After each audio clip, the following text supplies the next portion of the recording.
Nah, pada saat di rumah sakit ya, itu ada sosok ular naga berbadan emas.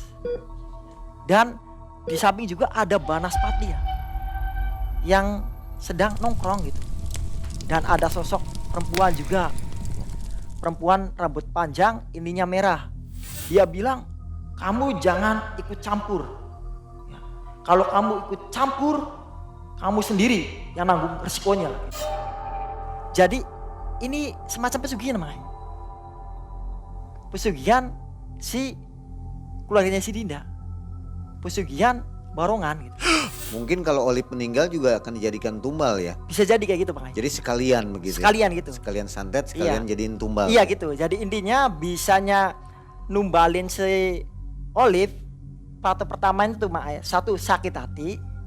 Yang kedua keluarga Dinda ini belum dapat tumbal. Iya. Jadi terpaksa numbalin itu makanya buat pesugihan.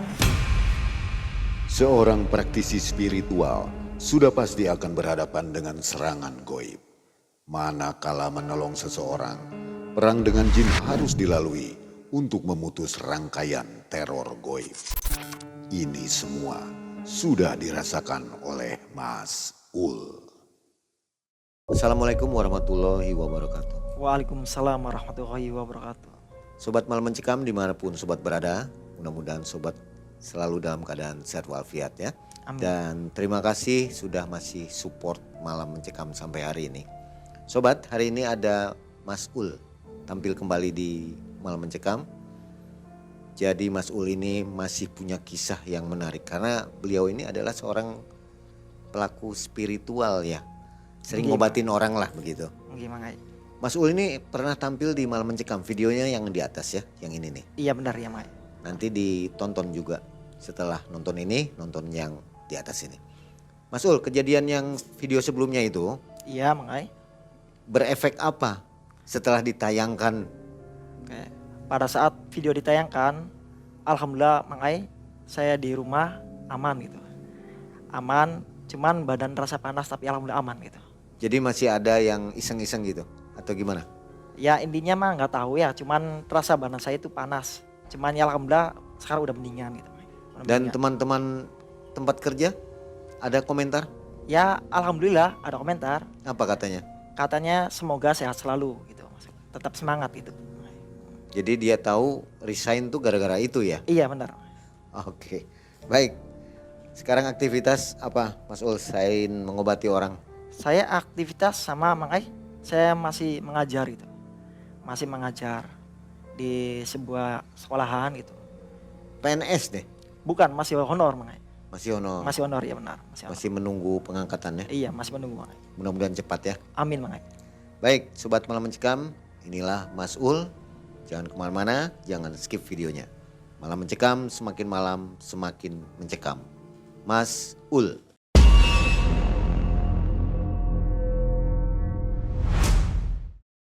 Jadi begini Mangai, saya punya kisah. Kisah itu pada tahun 2022. Pada saat itu saya tepat di malam Jumat Kliwon, Mangai. Saya melaksanakan yang namanya ziarah.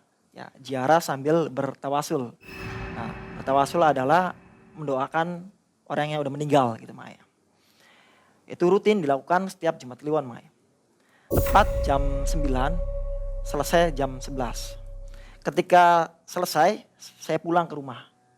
Jam 11 itu saya tidur, istirahat lah.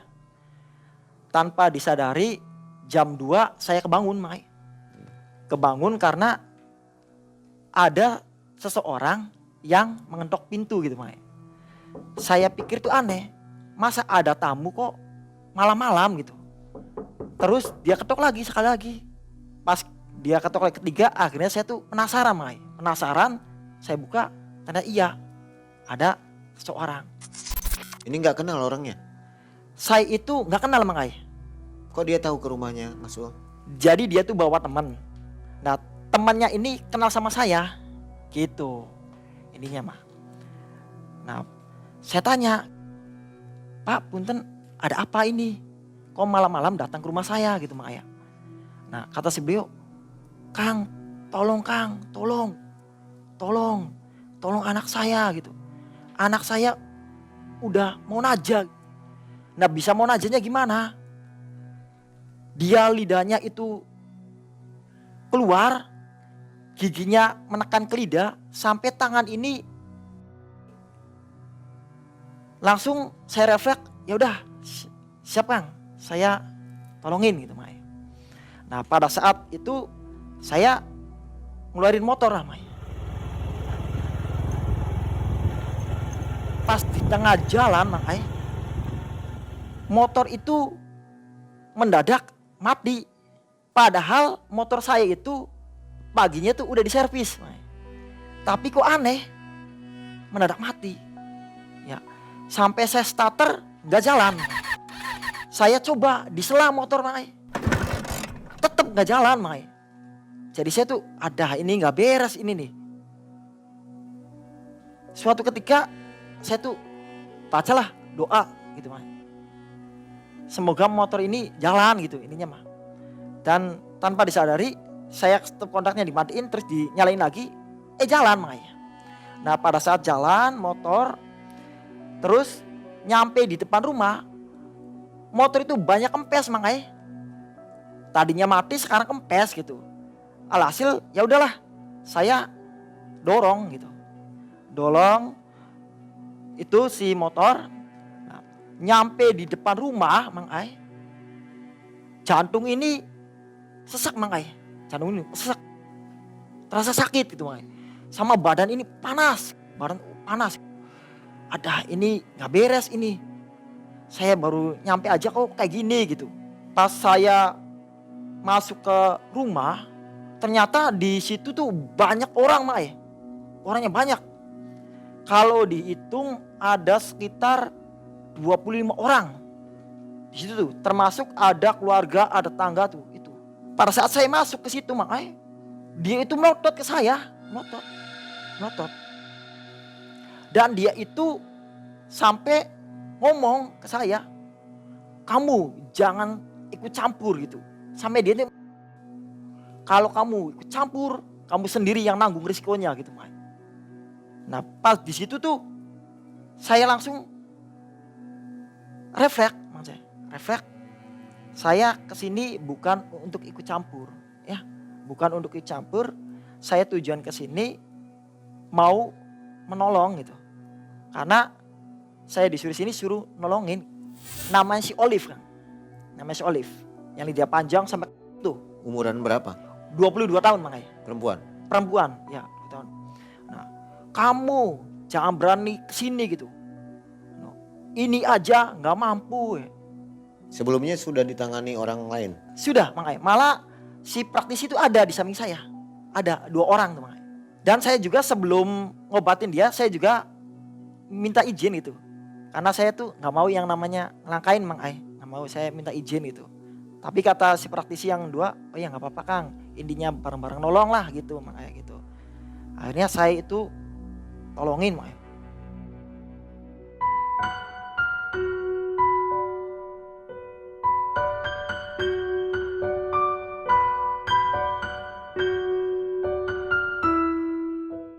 Nah, saya ngomong sama itunya tuh Mang Ai, perempuan tuh. Jadi si perempuan itu dikendalikan Mang Ai. Dikendalikan sama makhluk itu. Saya di sini orang biasa dan saya hanya punya Allah gitu. Akhirnya saya baca doa Mang Ai. Dia kepanasan Mang Ai, panas. "Udah kamu jangan baca doa. Panas kamu nantangin saya tak gitu Mang Ai." Kata itu. Bukannya nantangin, kamu keluar enggak. Dia tuh bandel Mang Ai. Ya udah. Akhirnya saya tuh minta sama keluarga, "Bu, tolong minta air putih." Saya doain, Mang Ai. Doain.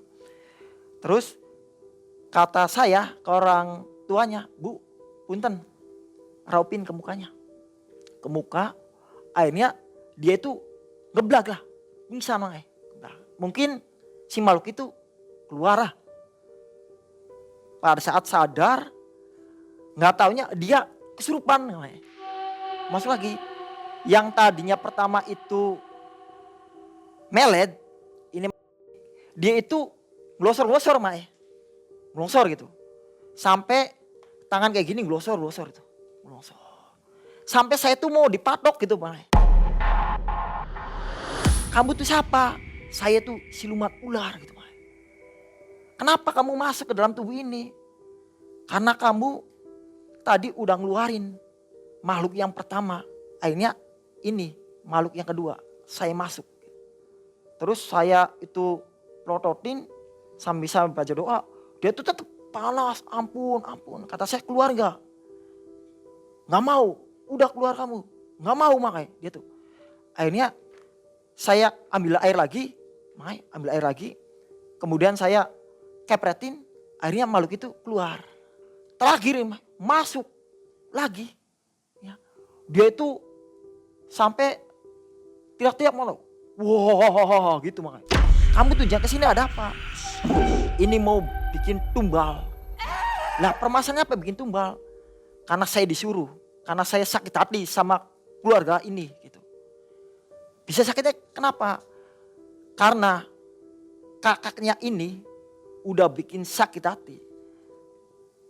Katanya mau menikah. Tapi kenapa dia gak jadi menikah? Malah menikahnya sama orang lain gitu. Kenapa kamu dendamnya sama si kakaknya, kenapa nyerang adiknya? Karena saya gak mampu sama kakaknya. Akhirnya saya nyari yang lemah. Oh berarti kayak gitu. Kalau kayak gitu ya udah kamu keluar. Karena gak baik yang namanya ngezolimin orang tuh. Gak baik ya. Udah kamu jangan ikut campur gitu. Sambil dia tuh menenteng gini tuh. Jadi sampai dia berdiri menenteng ya. Sampai dia tuh nunjuk saya gitu Mae. Kamu keluar. Kalau kamu bisa nundukin saya akan keluar. Nah pas itu saya bacain doa makanya. Baca doa. Dia itu mau mukul saya makanya. Mau mukul gitu. Pas mau mukul dia itu gak bisa mukul Mae. Akhirnya dia tuh ngeblag. Ya, ngeblag. Nah mau ngeblag terus saya baca doa sampai dia tuh ampun gitu Mae. Udah kamu keluar. Jangan sampai ganggu ini perempuan ini karena ini gak salah gitu. Iya ampun. Akhirnya saya minta air lagi Mae. Keluarga udah pada menangis gitu. Menangisnya takutnya gitu. Takutnya si Olive ini meninggal karena lidah udah melet gitu intinya mah. Gitu. Udah melet dan dia tuh udah ngancem mau dibawa ini nih, mau bikin tumbal gitu. Nah, setelah itu dia sembuh makanya. Akhirnya saya bertanya makanya sama keluarganya nih makanya. Ya, keluarga. Ini nih Bu, permasalahannya gimana? Bisa sampai anak ibu kayak gini. Oh ya Kang, maaf. Ini permasalahannya ada sama kakaknya. Karena dahulu kakaknya si Olive ini punya pacar. Beda daerah lah makanya. Dia itu hubungan udah lama makanya. Udah hampir sekitar 6 tahun. Nah, dan bahkan si kakaknya ini udah janjiin untuk menikah. Tetapi si kakaknya si Olive ini mencintai perempuan lain. Akhirnya diputuskanlah perempuan itu. Akhirnya si kakaknya Olive ini dengan perempuan lain menikah. Namanya itu adalah si Frankie. Kakaknya tuh Frankie. Akhirnya dia menikah. Dan di waktu menikah dia itu gak terima. Itu Kang, keluarganya itu sangat kaya. Kaya raya gitu makanya.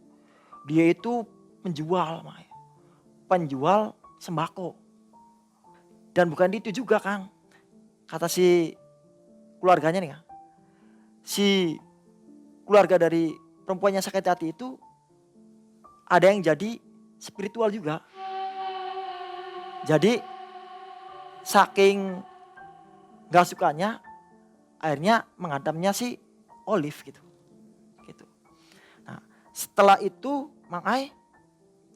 setelah bercerita tentang profil keluarga si perempuan, ya udah selesai. Saya kan pulang, udah sembuh nih Mang Ai.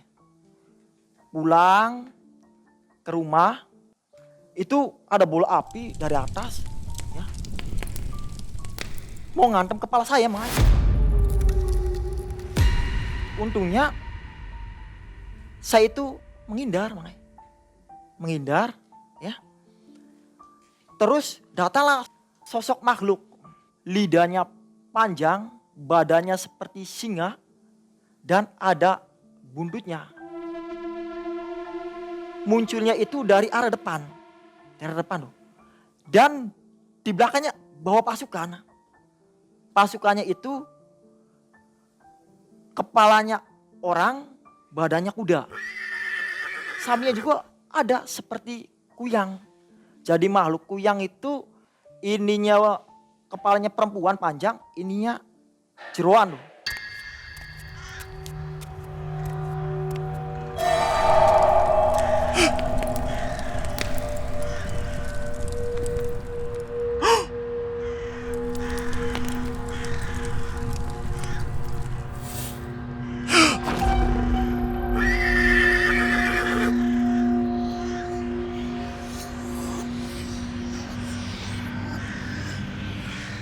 Di situ banyak makhluk-makhluk.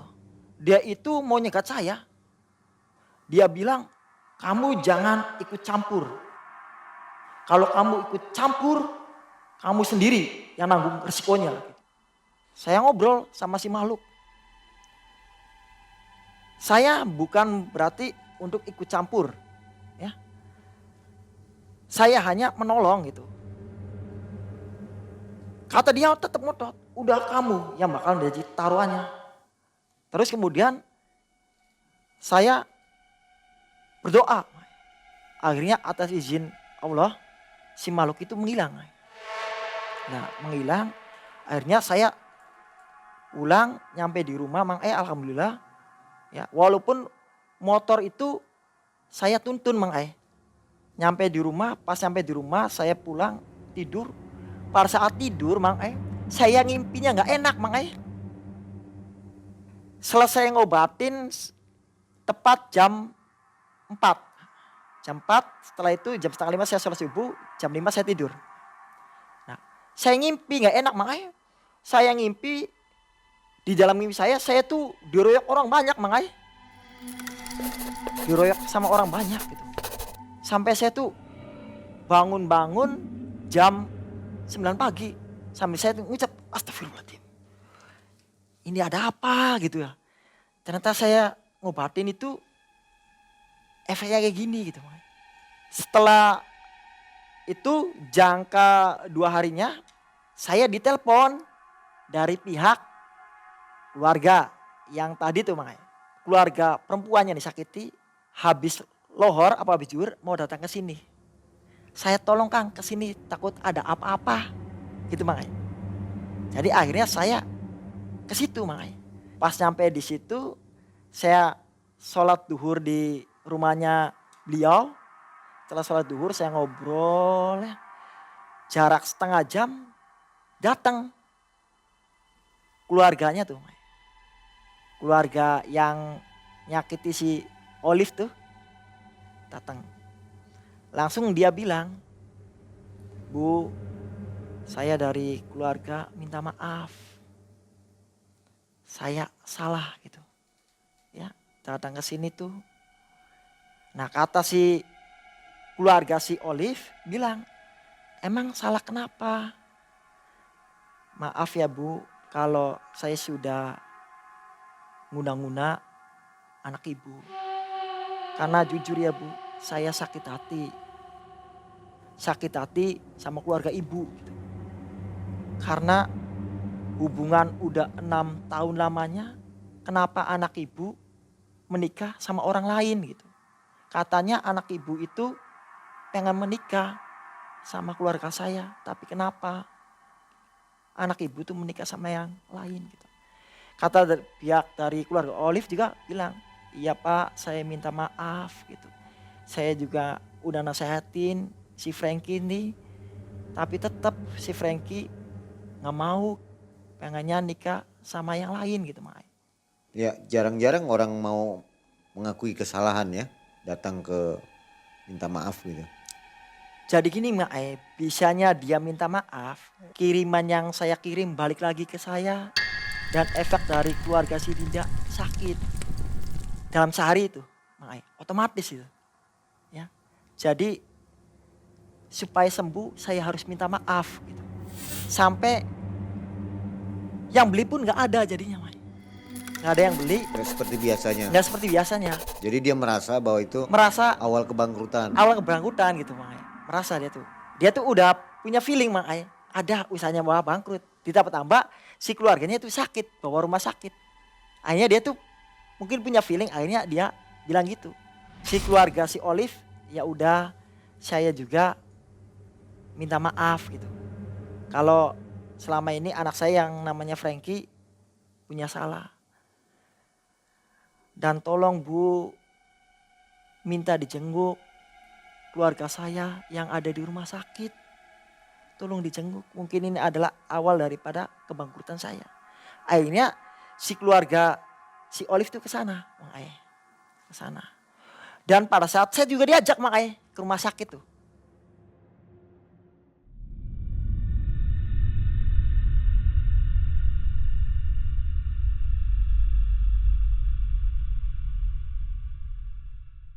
Dan pada saat di rumah sakit emang Mang Ai dia itu udah jadi melolong aja tuh Mang Ai. Melolong aja gitu. Sampai dia tuh napasnya nganggap tuh Mang Ai. Saya minta tolong gitu. Maafin saya ya. Gitu. Akhirnya si pihak keluarga Olive ini bilang, ya udah Bu, saya maafin gitu. Dan saya juga minta maaf apabila ada salah kata. Pada saat di rumah sakit ya, itu ada sosok ular naga berbadan emas. Posisinya tuh dia itu sedang melingkar di kasur tuh. Kasur ya, kasur si pasien tuh melingkar. Dan di samping juga ada Banaspati ya, yang sedang nongkrong gitu. Gitu, Banaspati, siluman ular naga emas tuh. Dan ada sosok perempuan juga. Perempuan rambut panjang, ininya merah.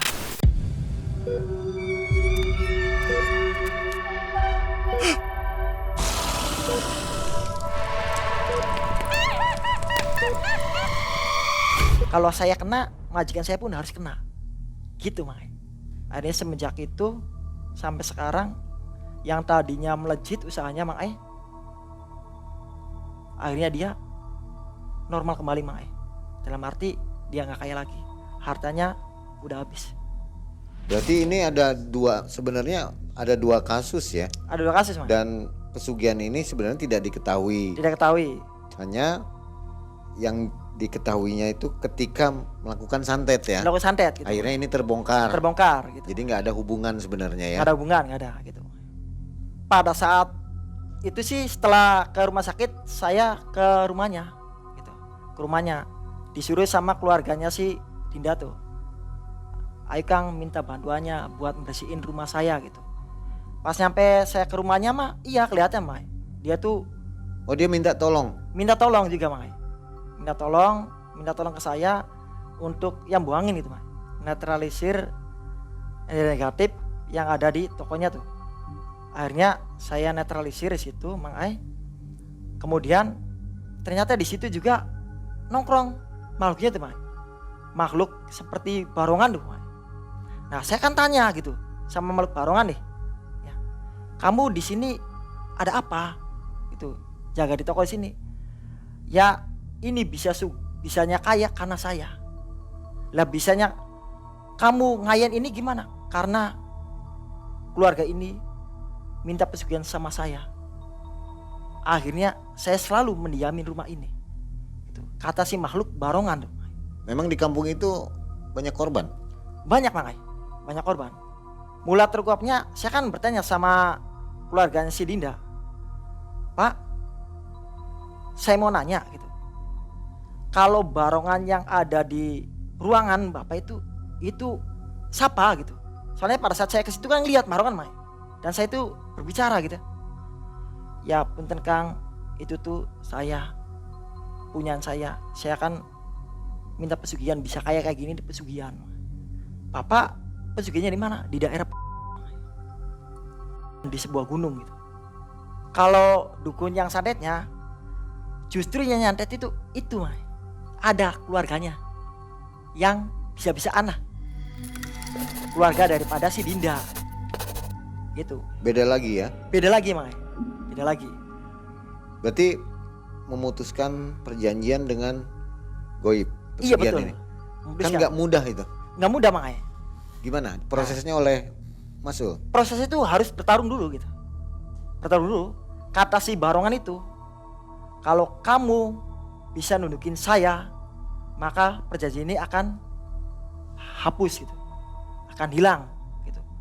Tapi kalau kamu nggak bisa nundukin saya, kamu bakalan mati gitu.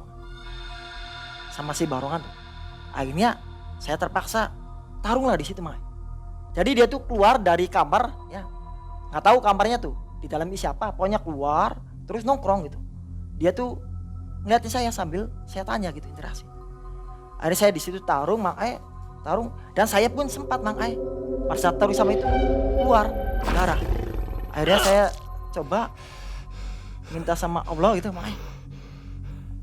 untuk belikan lagi sama saya. Akhirnya saya punya doa untuk menyirnakan makhluk tersebut. Akhirnya saya berdoa dengan izin Allah, akhirnya dia tuh sirna. Nah setelah sirna, saya ngobrol sama keluarganya si Dinda. Alhamdulillah Pak, mata rantai udah saya putuskan gitu. Udah saya offkan lah mata rantai. Mulai sekarang ritual yang Bapak hilangkan gitu. Ritualnya tuh hilangkan. Jangan sampai ritual ini dilakukan lagi. Iya Kang, punten. Kok bisa mudahnya memutuskan perjanjian dengan goib itu ya, pesugihan? Iya, Ini yang Mas Ul ini Iya. keturunan dari mana? Ada terah apa? Saya kata cerita nenek, dan nenek tuh dari Uyut ya, cerita gitu ke saya. Kalau saya itu masih ada turunan terah.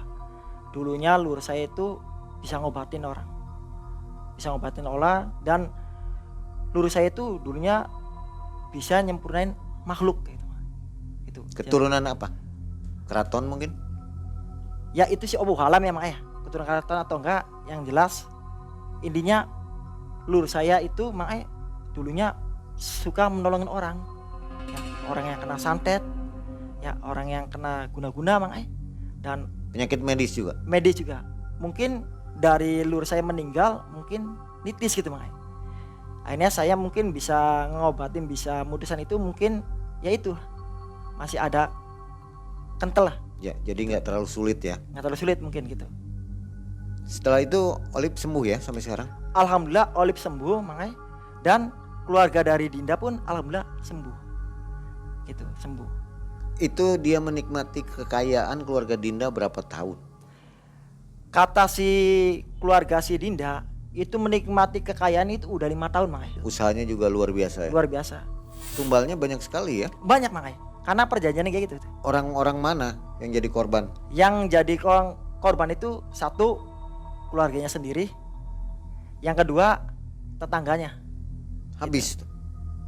Ya nggak habis, enggak sih. Jadi intinya mah banyak yang meninggal lah gitu. Jadi warga udah tahu ya, Udah tahu warga tuh, udah heboh gitu. udah ibu intinya warga tuh. Tapi warga nggak bergerak. maksudnya. Enggak, takutnya seuzon makanya. Kalau ngobrol mah saya nggak pernah, nggak pernah. Nggak Cuma pernah tanya-tanya dengan warga ya. nggak pernah. Cuma saya bertanya langsung sama si pelaku gitu. Mereka yang meninggal itu seperti apa meninggalnya? Meninggalnya itu prosesnya yaitu lidah keluar Selalu seperti itu. seperti itu. Lidah keluar, gigit ya, mata melotot, tangan itu. Jadi mirip dengan si Olip ya. Nah mirip seperti Olive tuh. Mungkin kalau Olip meninggal juga akan dijadikan tumbal ya. Bisa jadi kayak gitu makanya. Jadi sekalian begitu. Sekalian gitu. Sekalian santet, sekalian jadiin tumbal. Iya gitu. Jadi intinya bisanya numbalin si Olive, faktor pertama itu satu sakit hati, yang kedua keluarga Dinda ini belum dapat tumbal. Iya. Jadi terpaksa numbalin itu makanya buat pesugihan. Ya. Tuh. Jadi yang ngirim santet ini dari keluarganya juga ya? Dari keluarganya juga makanya. Sempat bentrok. Bentrok.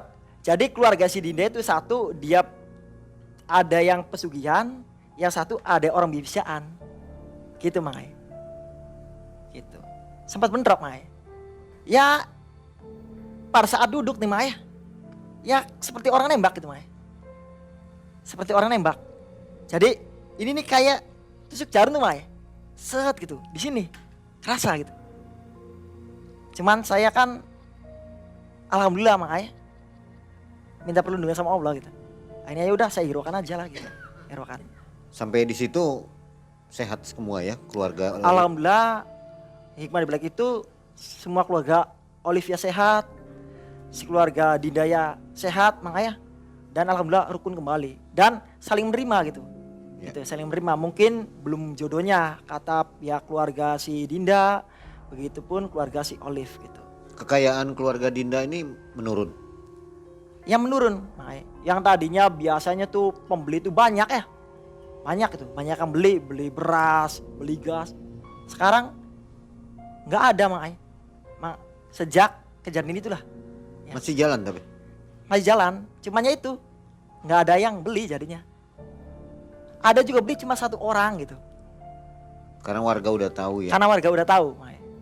Oke. Dengan demikian akhirnya pengobatan dari Mas Ul berhasil ya menyembuhkan keluarga Olip dan keluarga Dinda. Mas Ul, untuk menghindari hal-hal serangan-serangan seperti santet dan akan ditumbalkan itu ada tips nggak seperti apa? Kayak ada makanya. Tipsnya satu, ibadah yang rajin. Yang kedua, sering istiqomah. Istiqomah. Dalam arti istiqomah itu selalu mengingat sama Sang Maha Pencipta yaitu Allah gitu makanya. Itu tipsnya. Insya Allah susah masuk ya. Insya Allah ya aman gitu. Dalam arti ya dilindungi lah gitu. Untuk bacaan-bacaan tertentu ada? Kalau masalah bacaan mah sesuai dengan kepercayaan masing-masing mah. Sesuai dengan kepercayaan masing-masing karena hanya orang-orang yang punya keniatan. Intinya satu niat gitu. Jikiran apa aja gitu mah. Yang penting yakin lah gitu. Itu bisa menolak ya? Bisa makanya. Kalau sudah kena bisa? Agak sulit? Kalau udah kena ya harus diobatin dan ada yang gampang, ada yang sulit makanya. Tergantung serangannya. Kan kalau yang namanya serangan itu ada tingkat-tingkatannya makanya. Oke, baik. Sobat, itulah tips dari Mas Ul ya. Mudah-mudahan kita terhindar dan tetap selamat lah begitu. Dan jangan berkata yang tidak-tidak lah. Jaga ucapan begitu ya. Iya benar makanya. Terima kasih Mas Ul dan Sobat Malam Mencekam. Kita akan jumpa lagi di video selanjutnya. Assalamualaikum warahmatullahi wabarakatuh. Waalaikumsalam warahmatullahi wabarakatuh.